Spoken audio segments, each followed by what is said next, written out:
যখন দেখি যে স্লোগান হচ্ছে ভয়াবহ রকমের ব্যক্তিকেন্দ্রিক, স্বাধীনতায় বিশ্বাস করেনি, তারা আজকে এমন এমন কথা বলছে যে কথাগুলোতে আমরা যারা মুক্তিযুদ্ধ করেছিলাম, আমরা মুক্তিযুদ্ধ করেছি, এখন সেখানে প্রশ্ন এসে যায় যে আমরা কি সঠিক কাজটা করেছিলাম। আজকে একটা মহল বলার চেষ্টা করছে যে বিএনপি নাকি সংস্কার আটকে দিচ্ছে।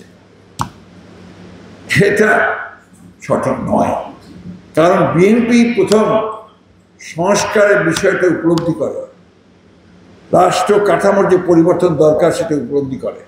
2016 সালে দেশনেত্রী বেগম খালেদা জিয়া ভিশন 2030 দেন, যেটার মধ্যে আজকের সংস্কারের যে ইস্যুগুলো এসছে প্রায় প্রত্যেকটি তার মধ্যে আছে।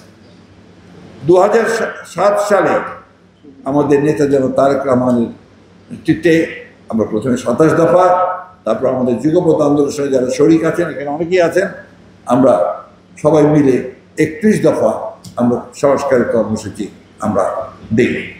এতে অনেক সংগ্রাম হয়েছে, অনেকে গ্রেফতার হয়েছেন, অনেকে আহত হয়েছেন, অনেকে নিহত হয়েছে। এই কথাগুলো ভুলে গেলে চলবে না। আমাদের 15টা বছর আমরা কিন্তু এই গণতন্ত্রের জন্য সংগ্রাম করেছি, লড়াই করেছি। এটা একটা বাস্তবতা। 24-এর যে ছাত্র গণ অভ্যুত্থান, সেটা নিঃসন্দেহে সেটাকে আমাদের সফল পরিণতির দিকে নিয়ে গেছে। তার অর্থ এই নয় যে 15 বছরটা একেবারেই বাদ দিয়ে দিতে হবে।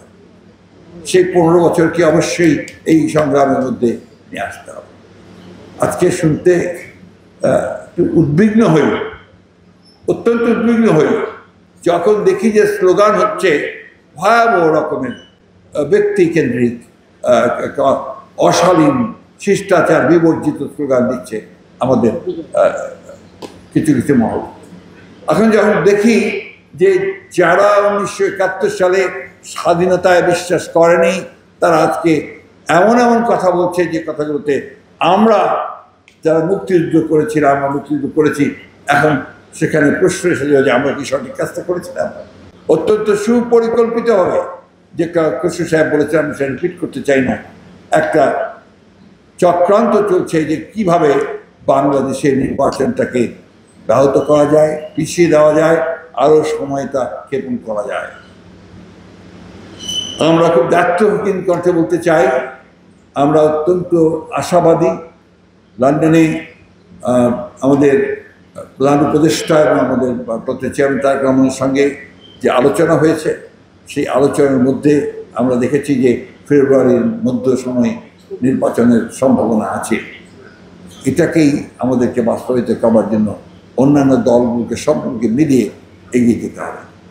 কারণ নির্বাচন ছাড়া একটা সত্যিকার অর্থে একটা জনপ্রতিনিধিত্ব আছে এমন একটা পার্লামেন্ট গঠন ছাড়া অন্য কোনোভাবেই আমরা এই বাংলাদেশের যে সমস্যাগুলো আছে সেই সমস্যাগুলোকে সমাধানের পথে এগিয়ে যেতে পারবো না।